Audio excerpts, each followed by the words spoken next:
नमो अरिहन्ताणं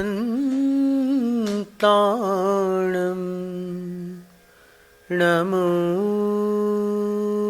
सिद्धाणं नमो आयर्याणं नमो वज्रायाणं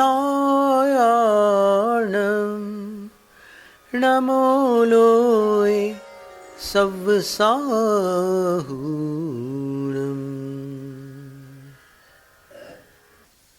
इत्याचार्य परमेष्ठिन आचारवत्व गुणः। इस प्रकार आचार्य परमेष्ठि का आचारवान गुण। वंदना माता जी। अब आधारवान दूसरा गुण है। पहला गुण आचारवान, दूसरा गुण आधारवान। नवपूर्वी दशपूर्वी किं वा श्रुत केवली मते राढ्य कल्प्य व्यवहारज्ञो यो सावाधारवान सूर्य। जो 9 पूर्वों के धारी हैं, पूर्वगतम तो चतुर्दश धोदित उत्पाद पूर्व माध्यम हम। उत्पाद पूर्व सबसे पहला, फिर दूसरा अग्रायणीय मीडे, पूर्व वीर्यानुप्रवादम च, वीर्यानुप्रवाद तीसरा है, फिर अस्ति नास्ति प्रवाद चौथा है, ज्ञान प्रवाद पांचवा है, सत्य प्रवाद, फिर आत्म प्रवाद, कर्म प्रवाद, प्रत्याख्यान ये नवापुर। दशमम विद्याधारम विद्यानुप्रवाद पूर्वम से, 10वां विद्यानुप्रवाद, फिर 11वां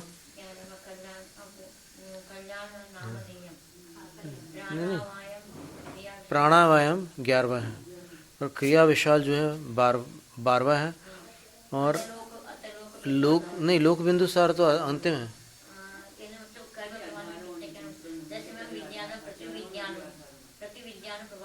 वही विद्यानुपूर्व प्रवाद का ही विशेषण था, विद्याओं का आधार विद्यानुप्रवाद, ये 10वां हो गया। कल्याण नामधेयम तो पहले था उसके, प्राणावायम,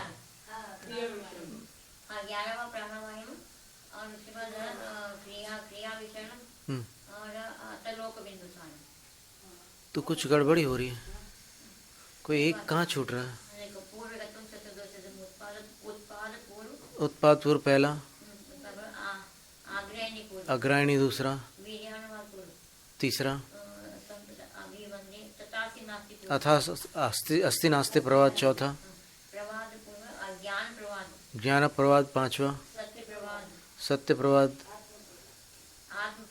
आत्म प्रवाद, कर्म प्रवाद, ये 9वां है। हाँ, विद्याधार मतलब विद्यानुप्रवाद। हाँ, फिर 11वां कल्याण नाम पूर्व है, ठीक है। हाँ, 12 प्राण, फिर 13वां क्रिया विशाल, और 14वां जो है लोक बिंदुसार। हम कल्याण और प्राणावाय में थोड़ा भटक रहे, ना का था ना, तो भटक रहे थे। तो ये जो 9वां पूर्व होता है, इसका नाम जो है प्रत्याख्यान पूर्व।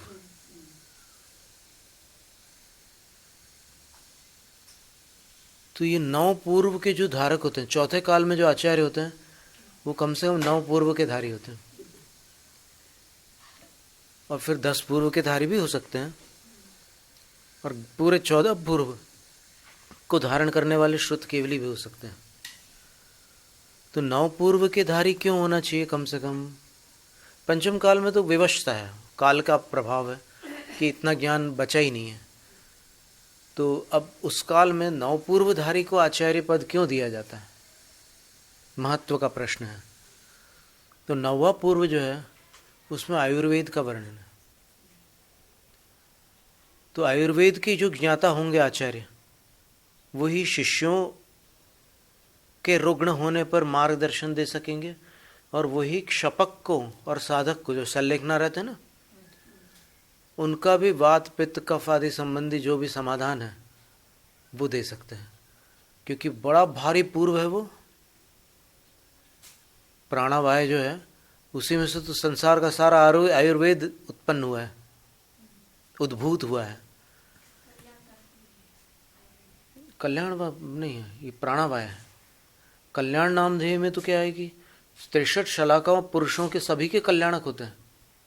ऐसा नहीं कि सिर्फ तीर्थंकरों के कल्याणक होते हैं, इन सभी के होते हैं कल्याणक।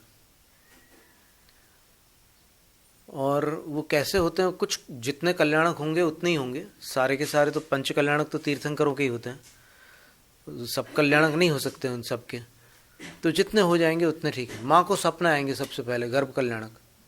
सपने बिना उसके नहीं आ सकते, चाहे वो कामदेव हो, चाहे वो नारायण हो, चाहे बलभद्र हो, चाहे चक्रवर्ती हो, चाहे तीर्थंकर हो, चाहे प्रतिनारायण क्यों ना हो, सबकी माँ को सपने नियम से आएंगे उनके गर्भस्थ होने पर। इसका वर्णन कल्याण नाम के पूर्व में आता है। और वीर्यानुप्रवाद में किनकी कितनी शक्तियाँ होती हैं, कितना वीर्य होता है, उसका वर्णन आता है। किनका आता है ना? शलाका पुरुषों में जिनका भी जन्म होने वाला होगा। राम की माँ ने 4 सपने देखे थे, लक्ष्मण की माँ ने, कृष्ण की माँ ने 7 सपने देखे थे, चक्रवर्ती की माँ भी एक सपने देखती हैं, और तीर्थंकर की 16 देखती हैं। दिगंबर शास्त्रों के अनुसार 16 स्वप्न देखती है तीर्थंकर की माता।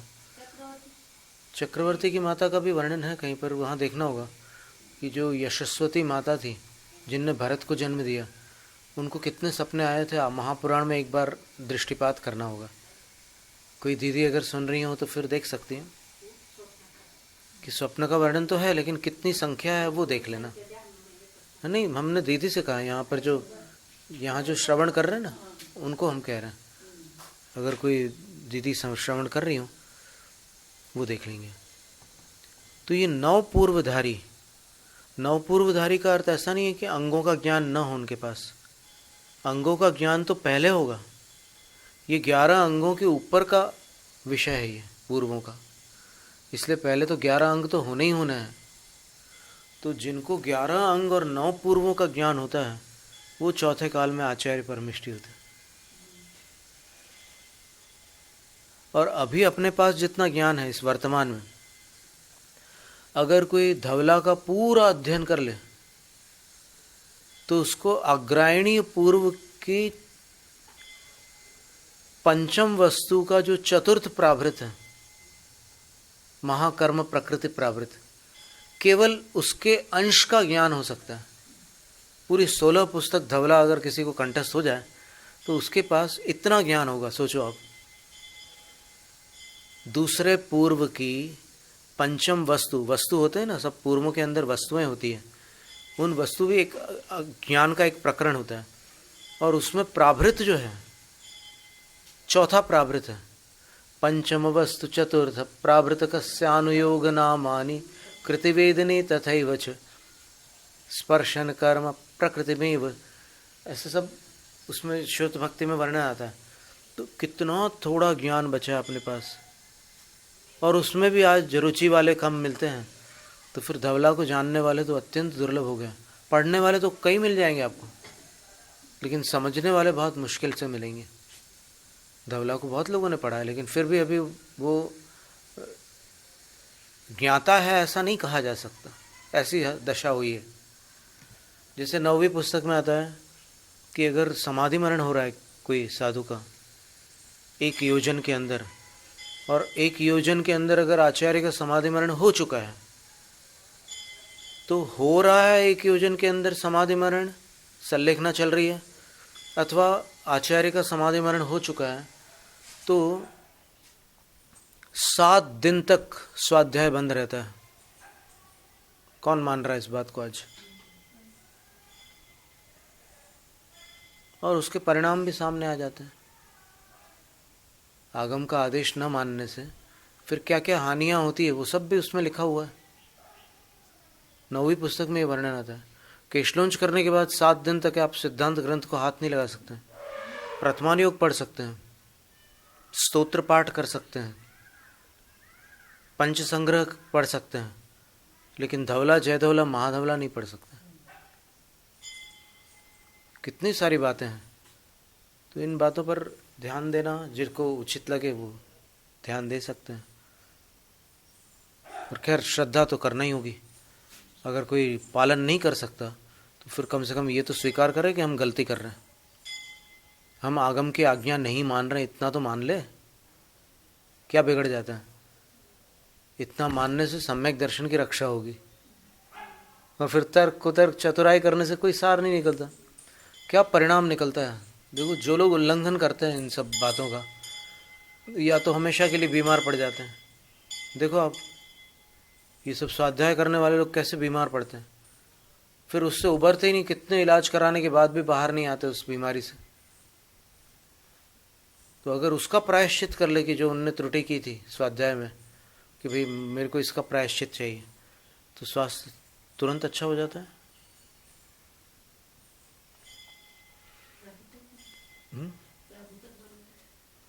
वो उसके प्रकरण है पूरे। प्राभृत शब्द के व्यावहारिक भाषा में प्राभृत का अर्थ भेंट होता है। भेंट, भेंट यानी उपहार। ये कौन बाहर चालू रखा है? अच्छा, तो उपहार देना भेंट का अर्थ होता है।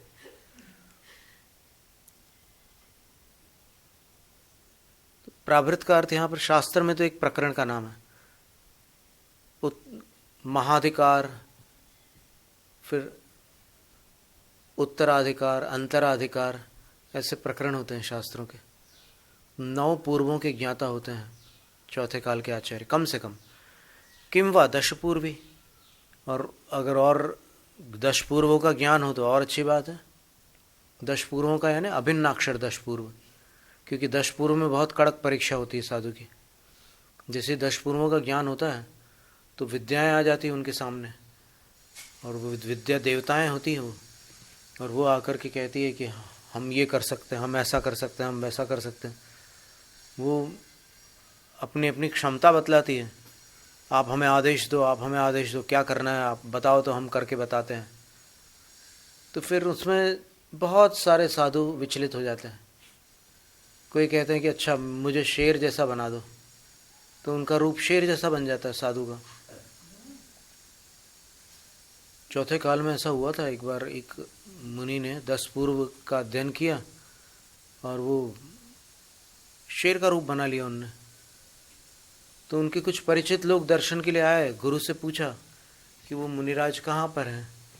तो बोले वो वाले मुनिराज, वो उस गुफा में तपस्या कर रहे हैं। बोले तो जैसे ही उस गुफा की तरफ गए वो लोग, तो वहाँ पर शेर बैठा हुआ था।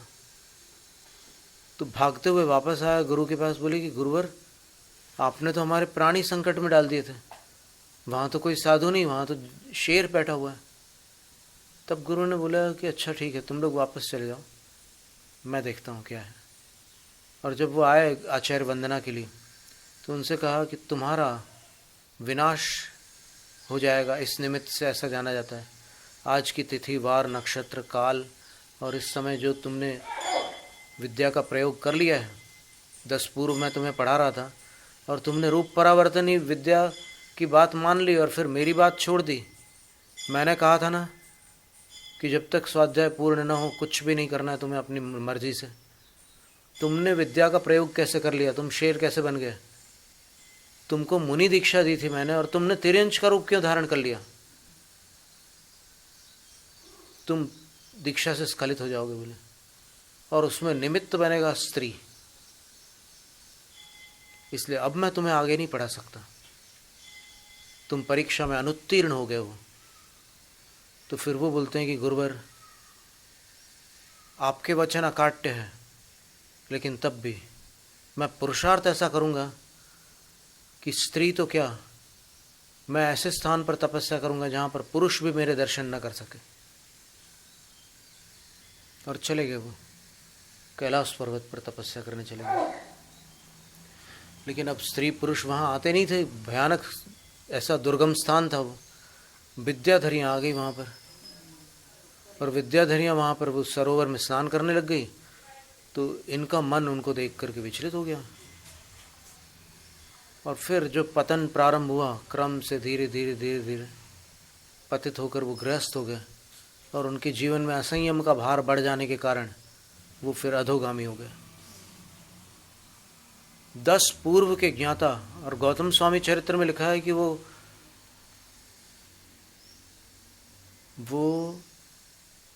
उस भव में भावलिंग के साथ संयम काल में, जब वो भावलिंगी मुनि होते हैं, उस काल में वो 11वें गुणस्थान तक का स्पर्श कर लेते हैं, गौतम चरित्र में लिखा हुआ है। लेकिन फिर जब असंयम काल आता है, वो केवल विद्या का प्रयोग करने के कारण ऐसी गति होती है उनकी। तो शक्तियों का प्रयोग करना वर्जित है तपस्वी के लिए। जो तपस्वी उनमें लुभा जाते हैं, वो फिर अंदर की शक्ति से वंचित रह जाते हैं। बाहर की शक्ति में लुभा गए, अंदर की शक्ति फिर उनको अनंत शक्ति प्राप्त नहीं हो सकती। 3 काल बताएं उसमें, कुमार काल, संयम काल और असंयम काल। ऐसे 11 जीव होते हैं पूरे चतुर्थ काल में जिनके साथ ऐसी घटनाएं होती हैं। तो 10 पूर्वों के धारी होते हैं वो आचार्य परमिष्ठी अथवा श्रुत केवली होते हैं स्वयं। और यहाँ आप पंचम काल की अपेक्षा से देखें तो मतेराढ्य, तत्कालीन स्वमत और परमत के मर्मज्ञ होते हैं। जैसे अभी इस समय जो भी आचार्य होंगे, उनका ज्ञान कितना होना चाहिए, तो आगम कहता है कि उनको अपने शास्त्रों का और अन्य मतों के जो उपलब्ध शास्त्र हैं उनका परिचय होना आवश्यक है। उनका मर्म उनको पता होना चाहिए कि इस समय अन्य मतियों में जो जो शास्त्र हैं उसका क्या सार है, और अपने जैन धर्म में जितने शास्त्र उपलब्ध हैं उनका क्या सार है। इतना ज्ञान होना वर्तमान के आचार्य को अपेक्षित होता है।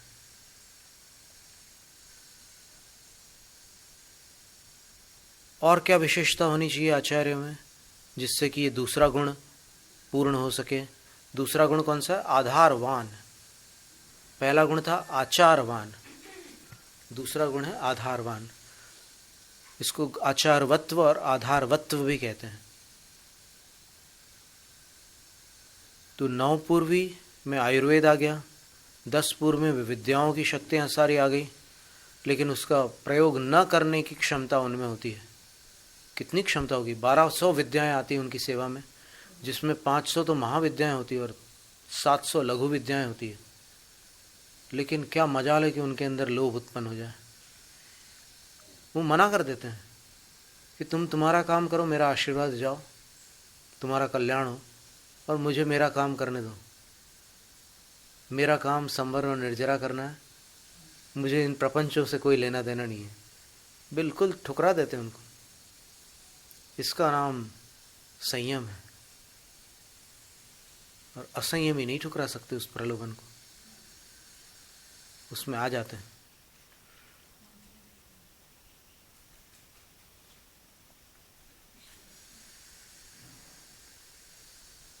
फिर श्रुत केवली भी होते हैं, जो सबसे उत्तम आचार्य होंगे चौथे काल वाले, वो तो पूरे श्रुत केवली होंगे, 12 अंगों के ज्ञाता होंगे। और श्रुत केवली जो मुनि होते हैं वो 5 निर्ग्रंथों में, निर्ग्रंथों के 5 भेद बताए हैं। दिगंबर साधुओं के 5 भेद बताए गए। उनमें ये दिगंबर शास्त्रों के अनुसार बोल रहे हैं। एक तो पुलाक मुनि है, फिर दूसरे बकुश मुनि है। बकुश मुनि के 2 भेद हैं, उपकरण बकुश और शरीर बकुश। फिर तीसरे कुशील मुनि है। अब कुशील शब्द का व्यावहारिक अर्थ को यहाँ नहीं लेना है, यहाँ पर एक कुशील संज्ञा दी गई है। कुशील मुनि के 2 भेद हैं, प्रतिसेवना कुशील और कषाय कुशील। अब प्रतिसेवना कुशील जो होते हैं वो कुछ उत्तर गुणों की विराधना का प्रतिसेवन कर लेते हैं। गर्मी लग रही है तो फिर पैरों में थोड़ा सा कमंडल का पानी पिंडलियों पर लगा लेते हैं ठंडक के लिए।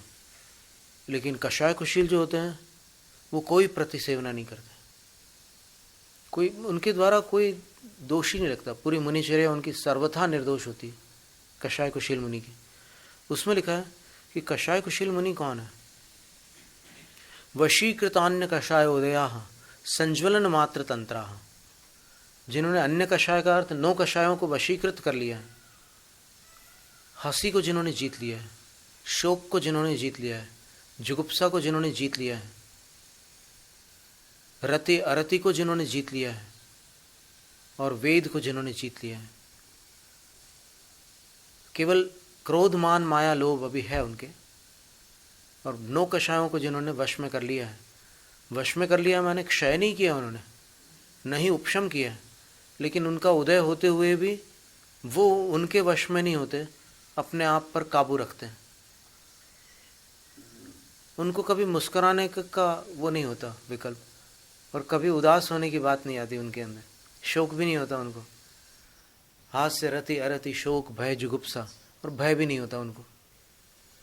वो अगर लेटे हुए हैं, विश्राम कर रहे हैं, रात में मुहूर्तिक निद्रा रहती है उनकी, एक मुहूर्त के लिए विश्राम कर रहे हैं, तो उनके पीछे आकर के अगर चीता या शेर भी अपनी ध्वनि निकालते हैं, आवाज़ निकालते हैं ना, वो चीते की आवाज़ अलग होती है, फिर शेर की आवाज़ अलग होती है। शेर और व्याघ्र जो होते हैं वो गर्जना करते हैं, चीता गर्जना नहीं करता है, वो गुर्राता है। तो वो जब शेर दहाड़ते हैं उनकी पीठ के पीछे से, तो भी वो ज्यों के त्यों लेटे रहते हैं, ऐसा उनको मुड़कर देखने का भी भाव नहीं होता। क्या उनने साधना की हुई है। ऐसे थे भद्रबाहु स्वामी, एकदम छोटी उम्र में वो श्रुत केवली बन गए थे, और फिर गुरु ने अंत में उनको ये आचार्य बनाया था, संग भार उन्हीं को सौंपा था। फिर आचार्य तो बहुत थे, विशाखाचार्य आदि कई आचार्य होते हैं। एक ही संघ में अनेक आचार्य हो सकते हैं, एक ही गुरु के अनेक शिष्य आचार्य हो सकते हैं, ऐसा भी उल्लेख मिलता है। उदाहरण के लिए दर्शन आचार्य थे, उनके दोनों शिष्य पुष्पदंत और भूतबली, बेवी आई रिया, धवला की पहली पुस्तक में लिखा है, दोनों ही आचार्य थे।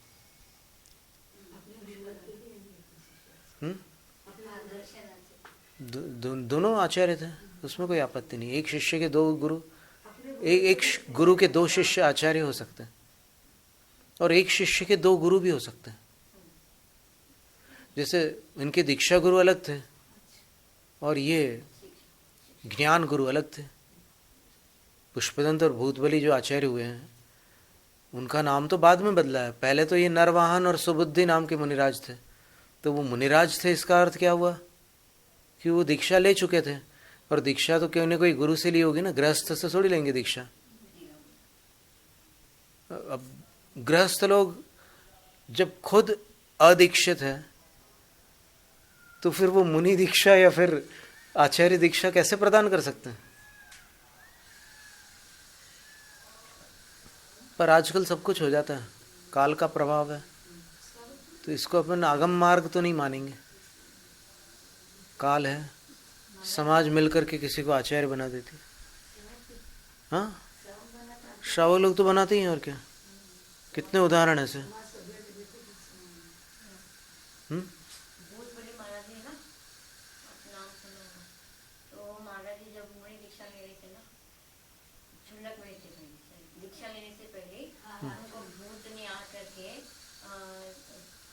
तुम्हारी हम सेवा करेंगे, तुम साधु मत बनो, ऐसे बोलो थे सपन में आकर के। तो महाराज ने बोले तुम्हारी सेवा से मैं थोड़ी प्रभावित हूँ, मैं तुम्हें दीक्षा लूंगा, मैं दीक्षा लूंगा बोल करके दीक्षा लूंगा, इसलिए उनका नाम भूतबली नाम रखा। नहीं, भूतबली नाम तो आचार्य विमल सागर महाराज जी ने रखा था। मुनि दीक्षा। हाँ, मुनि दीक्षा का नाम। पहले उनका नाम, पहला नाम तो दर्शन सागर महाराज था, एलक दीक्षा तक। और उससे पहले शील सागर महाराज, उनके साथ में जो दीक्षित हुए थे, उनका नाम शील सागर महाराज था। फिर इनको दोनों को दीक्षित करके कहाँ पर दीक्षा हुई थी, बालाबेट दीक्षा जब हुई उनकी, आचार्य विमल सागर महाराज जी ने दीक्षा दी, तब उनका एक का नाम पुष्पदंत रखा और एक का नाम भूतबली रखा, ऐसे नाम थे।